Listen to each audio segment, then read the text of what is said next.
જય ખુખાર મેડીમાં બાપનું દેવું દીકરાને ભરવું પડે તે વાત ઉપર માતાજીએ શું પ્રવચન આપ્યું આપણે આગળ વિડીયોમાં જોશું। જય ખુખાર મેડીમાં ભલે પુરુષના અવાજે બોલું છું પણ કદાચ આ વાણીમાં એટલી મીઠાશ લાગતી હશે ને કે દુનિયાનો કોઈ અવાજ તમને વાલો નહીં લાગતો હોય। આ શું ખોટું?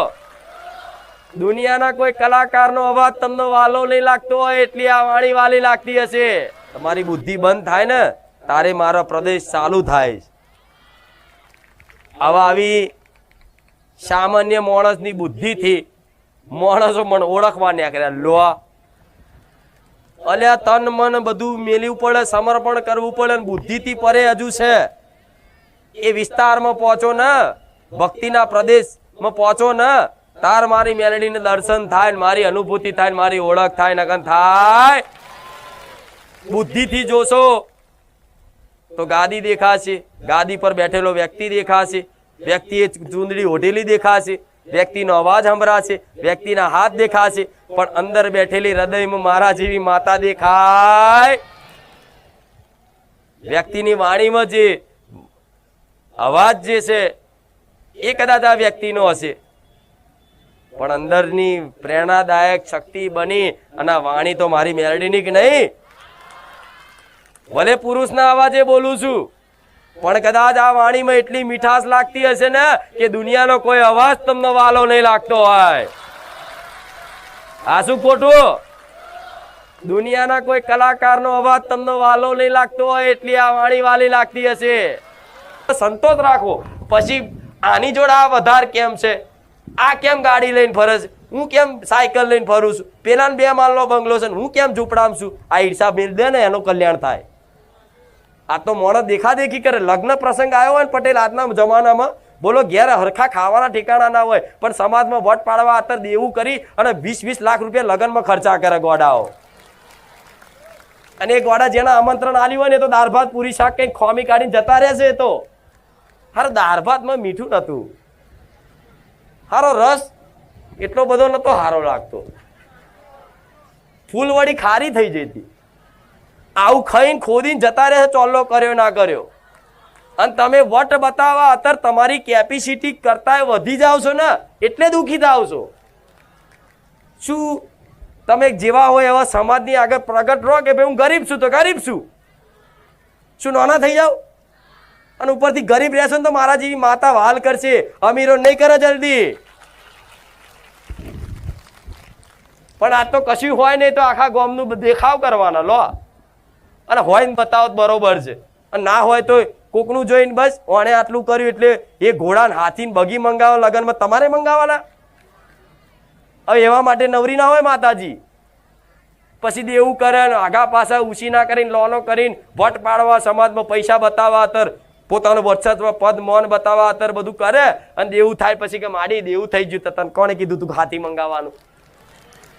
થાય કે નહીં આવું? અરે તમારી જેઠવાણી હોય બધા કોણના બૂટા આખા ગોણનો પહેરતી હોય, ડોરા 4 પહેરતી હોય, તમારે શું ઈર્ષા કરવાની હોય?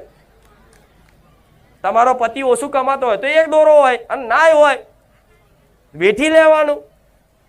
પતિની મજબૂરી હોય કદાચ બાપડાની, એ ચોંટવાનું નહીં ને દોરો લઈ આવે અમે ઝઘડા થાય છે। હવે આ બધો સંતોષ જેને આવી છે ને એનો દુઃખનો અંત થઈ જાય, પણ માણસોને કોઈ સંતોષ રહેતો સૌથી મોટું સુખ શું? સંતોષનું। જેના જીવનમાં સંતોષ આવી જાય કે હસ બસ હવે કશું ના જોઈએ। આ વસ્તુ ક્યાં મળશે? માતાજીના શરણમાં, ભગવાનના નામમાં, બસ હવે ભગવાન ના જોઈએ, કશું જ ના જોઈએ, બસ તમે આવી ગયા બધું આવી ગયું। આવું જો લગીન નહીં થાય ને તો લગીન આ ચાલુ જ રહેવાનું। એટલે ખોટો ખર્ચા, ખોટો સમાજમાં દેખાડો કરવા માટે, મહોત્સવ કરવા માટે, ચોથી ઉછીના વ્યાજે પૈસા લાવીને લોન પડાવીને બધા નાટકો કરતા નહીં। પાછા હાલવાના થશે, નહીં હાલો તો ઉપરથી એ બોજ ચડશે, એનો ગુનો પડશે, અને મર્યા પછી ભોગવવું પડશે, તમારા દીકરાઓને ભોગવવું પડશે। પહેલાના જમાનામાં જોયું છે કે બાપનું દેવું દીકરાને ભરવું પડતું। ચમ કે જો દેવું ધરતી પર રહી ગયું હોય ને, કદી 1 રૂપિયાનું કદાચ લેણું રહી ગયું હોય ને ધરતી પર, તે માણસની મુક્તિ ના થાય એવું કહે છે શાસ્ત્રો। એટલે ક્યારેય તે કદાચ ઉછી ના લીધા હોય, વ્યાજે લીધા હોય, તો જેટલું બને એટલે મોજ શોખ ઓછા કરવાના. પહેલાં જેને લીધા એને આલવાની કોશિશ કરો, અને આલી દીધા હોય તો પૂનદાન થોડું ઘણું કરો. પણ વધારે પગ પોરા કરશો, ચાદર કરતા પગ વધી જાય તો તકલીફ પડે ને. તો આપણે જેટલી આપણી કેપેસિટી છે, જેટલું સામર્થ્ય છે, જેટલી શક્તિ છે એટલું જીવન જીવવું જોઈએ. પછી વધારે પડતા મોજ શોખ કરો તો બેકાર છે. આ મારા દીકરાએ પાલન રાખ્યું છે ને એટલે હું તમને શીખાડું છું. તારે હું માતા મળીશ. એને ક્યારેય કમ્પ્લેન્ટ નહીં કરી. એક વાત કહું તો નવાઈ લાગશે તમને કદાચ. સેવકોને ખબર હશે, જ્યારે માતા હું ધૂણવા આવતી ને મારો દીકરો અહીંથી ફાટલું પેન્ટ પહેરીને બેસતો હતો. પૂછી જો, અંદરનો શર્ટ ફાટલો હોય. તારે દુનિયા એવો મજા કઈ કરતા કે એની માતા હોય તે એના ફાટલા કપડાં પહેરાવે છે, આપણને શું હાલ છે? આજ આવી જાવ લે, હાડો બતાવી દઉં. પણ મારા દીકરાએ ક્યારેય એની બાજુ દ્રષ્ટિ નહીં રાખી. એને સમજાવું, રોજ સમજાવું કે દીકરા એ તો બોલે. ફાટલા કપડાથી દુનિયા તને મોને ના મોને, હું તો મોનું છું ને. હું તો શું તાર જોડે, અને હું છું તો શું લે ગભરાશ. એને હિંમત આલી. એવી રીતે તમારી જોડે જે બી પરિસ્થિતિ હોય એને કદાચ સ્વીકાર કરી અને કોઈ કમ્પ્લેન ના કરો ને ભગવાન માતાજીને, તો ભગવાન એક દાડો તો સમય બનાવો કે દુનિયાના જ્યોતિ દેખાડી દે કે જો એક દાડો મારા ભગતનો તું મજાક કરતો હતો ને, આ તારો મજાક બને તું મારા દીકરાના વિશે બોલતો. આ શું ખોટું? આજ જો મારા દીકરાને વિરુદ્ધ બોલે તો ગારો ખાય તમારી. વિરોધ બોલવા વાળા. એટલે મૂળ આવો હિસાબ થાય જ દરેકનો. અને પરિસ્થિતિ બધાની આવી આવે. મારા દીકરાએ શું નહીં બેઠ્યું હોય? બધું જ બેઠ્યું છે. એના મોબાઈલ હોય ને, મોબાઈલ એને તૂટી જાય ને તો 6 મહિના સુધી મોબાઈલ ના લાવે, પણ ક્યારે કોઈ દાડ આગું પાછું કરે નહીં. બેઠી લે. બેલેન્સ ના હોય, કોકના ફોનમાંથી કદાચ કંઈક વસ્તુ જોવી હોય, વિડીયો જોવો હોય, ભજન વાપરવું હોય ને તો કદાચ કોકનું વાઈફાઈ ઇન્ટરનેટ લઈને કરી જો મને માતા કે મારું ભજન વાપરે, રામનું નામ લે. આ બધું બેઠેલું હોય તાર. હવે તમારા જોડે જે છે એનું બેઠો મતલબ જે છે એમાં રાજી રહો. કોઈ કમ્પ્લેન ના કરશો માતાજી ભગવાન. આ કેમ ના, આ કેમ ના, પેલું કેમ. જેટલું છે એનો સદુપયોગ કરો. ખોટો ઉપયોગ કરશો. ઘરમાં એક સાધન હોય, એક ગાડી હોય તો પર્યાપ્ત છે. બસ 4 ગાડી લાવી જરૂરી ના હોય. બીજી નવી લાવી દો, નવી જૂની થાય હજુ નવી લાવી દો. એટલે આ નવા આખી જિંદગી જતી રહે છે. અને તમે આવી જેવી ટેવ રાખ્યો ને, દીકરો એવો જ રહ્યા છે. પપ્પા ગાડી લાવી છે, મારે તો આવી લાવી છે. કરોડની બતાવશે ચો જશો. અને એને એવા શોખ ચડશે કરોડની ગાડી લાવવાના. અને જો તમે નહીં લઈ આલો તો એ દીકરાનો મોજ શોખ પૂરો કરવા માટે એ અધર્મનો માર્ગ અપનાવશે. એ જુગારાઈ રમશે, ચોરી કરશે, બેમાની કરશે, એના શોખ પૂરો કરે. ચમ એ શોખની લત તમે જ લગાડી અને જવાબદાર તમે જ બનો. થાય કે નહીં આવું? એટલે આપણે દીકરા દીકરીઓ તમારા નાના હોય એમને આવી કે પરિસ્થિતિને અનુકૂળ રાખવાના. હા તો એવું જ હોય. અત્યારનો પણ ફોન, અત્યારે જમાનો એવો છે કે દરેકના દીકરાઓ અત્યારે ફોન પકડીને ખાય છે.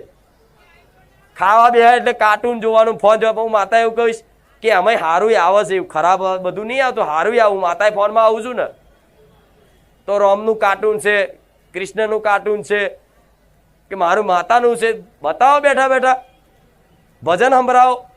ધીરે ધીરે એની અંદર સદગુણો આવશે ને એટલે આપોઆપ બધું ચૂલાતો છૂટી જશે. આજ તમે તમારા દીકરા દીકરાઓને નહીં રોકી શકશો. આજ જો ના પાડશો ને તો ફોન છૂટો નાખશે. આજ જો ના પાડીને તો રિમોટ તોડી નાખશે. આજ જો ના પાડી તો ટીવી તોડી નાખશે. પણ એની હટ પૂરી કર્યા વગર રહેશે. એટલે હવે તમારા આવનારા ભવિષ્ય માટે તમે અત્યારથી તૈયારી રાખજો કે દીકરા દીકરીઓને ભક્તિના માર્ગ ઉપર ચડાવો. એને રામ રામ લખતા શીખવાડો. એને માળા ગળામાં પહેરાવો. એને ચાંદલો કરાવો. એને દોરો પહેરાવો. અને રામનું નામ, જય શ્રી રામ કે બહુચર મેલડીનું નામ કે ચામુંડ મેલડીનું નામ એને બોલતા શીખવાડો. આપે રૂપે તમારે પછી એના ભવિષ્યની ચિંતા કરવાની જરૂર નહીં. એક વખત એના માતાનો આપી દીધો ને, એની માતા, તમારી માતા એનું ભવિષ્ય એ નિર્માણ કરશે. એને ડોક્ટર બનાવવો હશે, કે વકીલ બનાવવો હશે, કે પોલીસ બનાવવો હશે, કે જજ બનાવવો હશે, કે ભગત બનાવવો હશે, એને સોંપી દેજો, એ બનાવશે. તમારું ધાર્યું થશે. કઈક એવા મા બાપ છે પોતાના દીકરાને બનાવવા શું માંગતા હતા, બન્યા શું. અમુક પોલીસ બનાવવા માંગતા હતા, ચોર બની ગયા છે. થયું છે ને આવું? અમુક ડોક્ટર બનાવવા માંગતા અને ભુવા બની જાય છે. એટલે તમારા કોઈનું ધાર્યું થતું એ બધું પોતપોતાના વિધાનથી નસીબથી એ લઈને જ આવ્યા છે. દીકરા હોય દીકરી હોય કે તમારો ભાઈ હોય, એમનું શું ભવિષ્ય છે એ પહેલેથી લઈને જ આવ્યા છે. તમે ગમે તેટલી કોશિશ કરશો ને પણ વિધાનમાં તમે લેખમાં મેક નહીં મારી શકો. હા, પણ કદાચ વિધાન